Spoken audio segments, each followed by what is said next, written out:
घटना के उचित समय का चयन, अष्टक वर्ग से गोचर का अध्ययन। नमस्कार, मैं एस्ट्रो गुरुमा डॉक्टर ज्योति जोशी सभी ज्योतिष प्रेमियों का हार्दिक स्वागत करती हूँ। हम अष्टक वर्ग अचूक फलादेश का उत्तम मार्ग इस विषय का अध्ययन कर रहे हैं। अगर आप ज्योतिषी हैं तो इस पद्धति से आप उत्तम फल कथन कर सकते हैं। हर ज्योतिषी ने फल कथन के लिए इस पद्धति की पढ़ाई करना अनिवार्य है। अष्टक वर्ग वैदिक ज्योतिष का एक बहुत ही महत्वपूर्ण उपविभाग है। अष्टक वर्ग के साथ यदि वैदिक ज्योतिष का गहनता से अध्ययन हो तो फल कथन में अधिक सटीकता प्राप्त की जा सकती है, या हम जो फल कथन कर रहे हैं वो सही है, इसका मार्गदर्शन हमें अष्टक वर्ग से प्राप्त होता है। पिछले भाग में हमने उदाहरण के साथ सर्वाष्टक वर्ग के जातक के पूरे जीवन का भविष्य विस्तार से समझा, लेकिन जातक इतने से संतुष्ट नहीं होते हैं। उनके मन में हमेशा एक अहम प्रश्न होता है, यदि कुछ होता है तो वो कब होगा। वैदिक ज्योतिष में घटना के समय की पहचान करने के लिए हमारे पास दो महत्वपूर्ण भाग है, एक है गोचर और दूसरा है महादशा।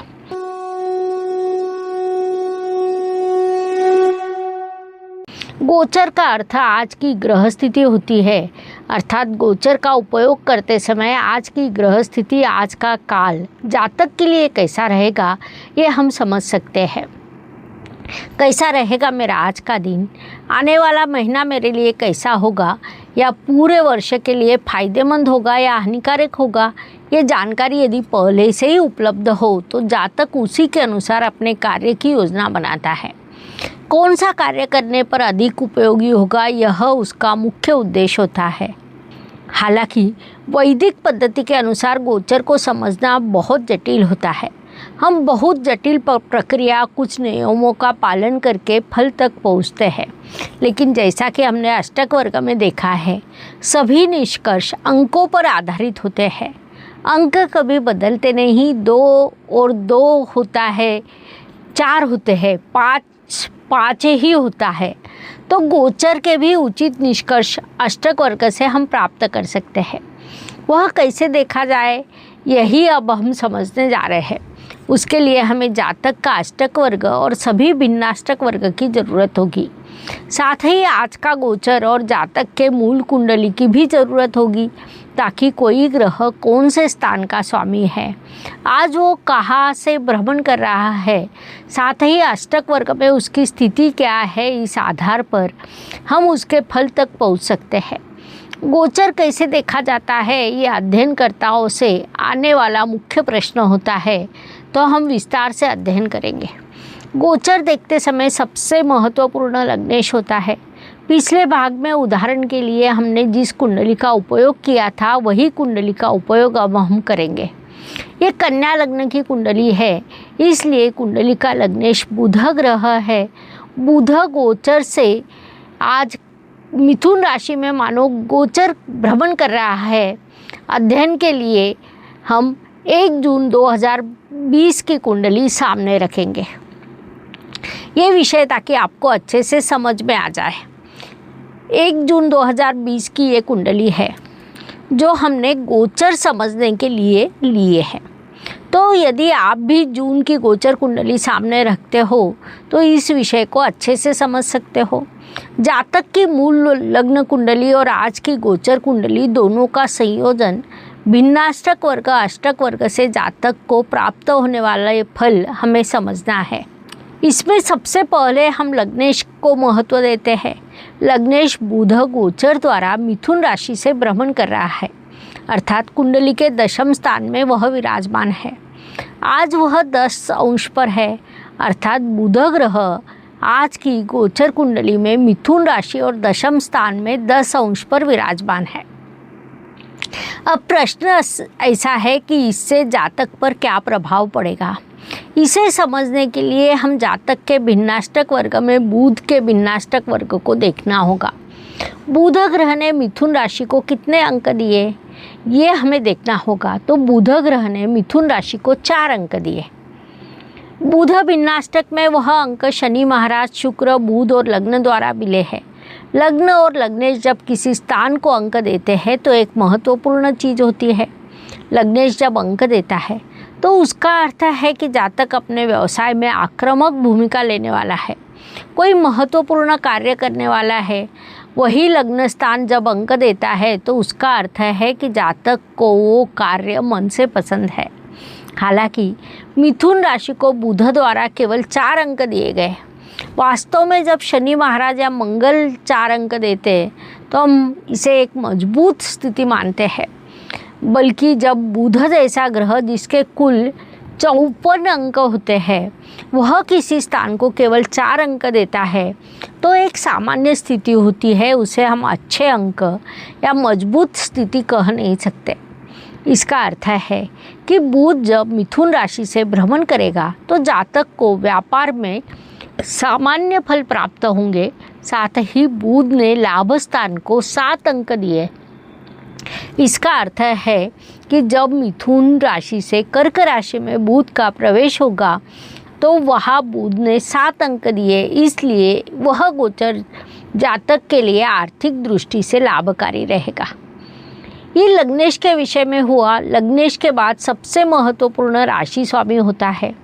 ये मेष राशि की कुंडली है तो हमें एक और महत्वपूर्ण ग्रह मंगल की स्थिति को देखना होगा। राशि स्वामी जातक का मन होता है। किसी घटना का सीधा प्रभाव मन पर ही होता है, इसलिए राशि स्वामी का गोचर महत्वपूर्ण होता है। आज की गोचर कुंडली में अर्थात 1 जून 2020 की कुंडली में मंगल कुंभ राशि से भ्रमण कर रहा है। वहाँ वह 18 अंश पर है। मंगल ने कुंभ को 6 अंक दिए। अब वह बुध की कक्षा में है, वहाँ अच्छे अंक मिले हैं। अर्थात जब मंगल कुंभ राशि में भ्रमण करता है तो शनि और शुक्र को छोड़कर बाकी 6 ग्रह मंगल के गोचर को पसंद करते हैं। उन 6 ग्रहों ने उसे अंक दिए हैं, इसलिए जब तक मंगल कुंभ राशि में रहेगा तब तक जातक के लिए समय बड़ा अच्छा रहेगा।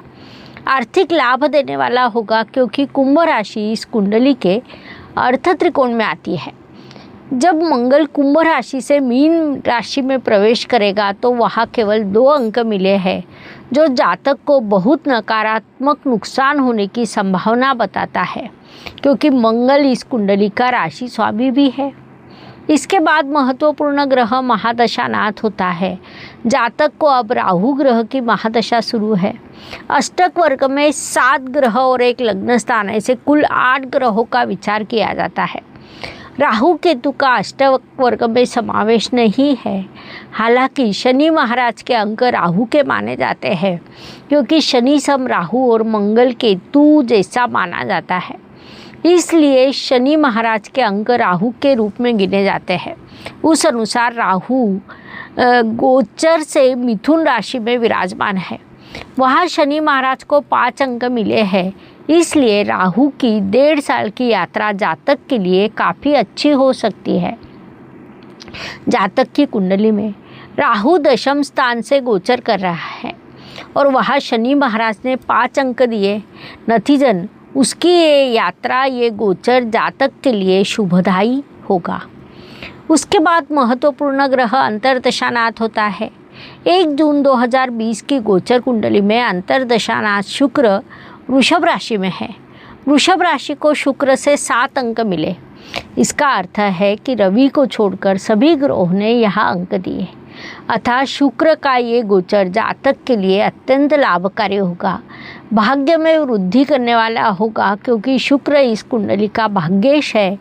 इसीलिए जातक यदि व्यवसाय में कोई महत्वपूर्ण कार्य करना चाहता है, व्यावसायिक कोई महत्वपूर्ण निर्णय चाहता है, तो उसके लिए अवधि लाभकारी रहेगा। अंतर्दशानाथ के बाद सबसे महत्वपूर्ण गोचर शनि महाराज का होता है, क्योंकि जैसा हम जानते हैं शनि महाराज 2.5 साल तक एक राशि में होते हैं। अर्थात जातक पर शनि महाराज की उपस्थिति का प्रभाव 2.5 साल तक पड़ेगा। इस कुंडली में शनि महाराज पंचमेश और षष्ठेश है। वे मकर राशि में 7 अंश 26 कला के साथ विराजमान है। वे 7.5 अंश पर तीसरी कक्षा में जाएंगे, अर्थात वे अब गुरु महाराज की कक्षा से भ्रमण कर रहे हैं। यदि आपको इसे समझने में कोई कठिनाई हो रही है तो आपको एक बार पिछले भाग का अध्ययन करना चाहिए। क्योंकि अष्टक वर्ग में कक्षा ये बहुत महत्वपूर्ण विषय है। इस अनुसार शनि महाराज को मकर राशि में केवल 2 अंक मिले। नतीजन ये गोचर जातक के लिए लाभकारी नहीं होगा। यह 2 अंक शनि महाराज और गुरु महाराज द्वारा दिए गए।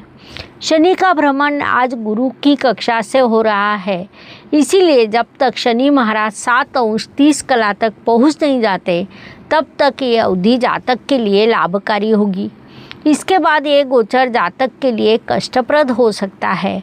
अब शनि महाराज का गोचर 7° 26 पर शुरू है। शनि महाराज के बाद गुरु बृहस्पति सबसे महत्वपूर्ण ग्रह होते हैं। गुरु महाराज इस कुंडली के चतुर्थेश और सप्तमेश है। 30 जून 2022 तक गुरु महाराज मकर राशि में विराजमान है। उसके बाद वक्री अवस्था के साथ वापस धनु राशि में प्रवेश करेंगे। मकर राशि में गुरु महाराज के 5 अंक और धनु राशि में 5 अंक है, इसीलिए 30 जून तक के काल की तुलना में 1 जुलाई से गुरु महाराज से जातक को अधिक सहयोग प्राप्त होगा। अर्थात 1 जुलाई से जातक को पारिवारिक सौख्य, वास्तु सौख्य या सप्तम स्थान व्यवसाय का भी कारक होता है। उस दृष्टि से गुरु महाराज की धनु राशि में उपस्थिति जातक के लिए लाभकारी हो सकती है, क्योंकि वहाँ उनके 5 अंक है। वह अंक स्वयं गुरु महाराज ने दिए हैं। साथ ही रवि, बुध, चंद्रमा और विवाह, लग्न ऐसे 5 ग्रहों ने वहाँ अंक दिए। संक्षेप में जातक के लिए ये लाभकारी सिद्ध होंगे। देखिए, YouTube के वीडियो में मैं जितना दिखा सकती हूँ वो सिर्फ एक झलक है। असल में अष्टक वर्ग का मज़ा तब आता है जब आप पूरा सिस्टम सीखते हैं लाइव कुंडलियों के साथ। इसीलिए मैंने सोचा क्यों ना हम एक 4 डेज वर्कशॉप करें, जहां मैं आपको बिल्कुल प्रैक्टिकल तरीके से सिखाऊं। अगर आपको सच में सीखने का मन है तो डिस्क्रिप्शन में लिंक है, अपनी सीट पक्की कर लीजिए, क्योंकि जगह बहुत लिमिटेड है। कुल मिलाकर हमने जातक की मूल कुंडली और आज के गोचर का अष्टक वर्ग से समझ लिया। आपको इस विषय का गहनता से अध्ययन करना चाहिए। फिर किसी भी दिन किसी भी जातक की कुंडली आपके सामने आती है तो अष्टक वर्ग के माध्यम से जातक को किस ग्रह का समर्थन मिलेगा, किससे नहीं मिलेगा, साथ ही जिन ग्रहों से समर्थन प्राप्त होगा वे कुंडली के किन स्थानों का प्रतिनिधित्व करते हैं, यदि सब आप बड़े आसानी से पहचान सकते हैं, जातक को उचित फल कथन कर सकते हैं। धन्यवाद। शुभम भवतु। जय ज्योतिष। ज्योतिष का अध्ययन तथा शास्त्र की शास्त्रीय तरीके से पढ़ाई करने के लिए मेरी 2 किताबें प्रकाशित हो चुकी है, उनका अवश्य लाभ लीजिए। Please like, share and subscribe the channel, और हाँ, बेल आइकॉन दबाना ना भूलें। धन्यवाद।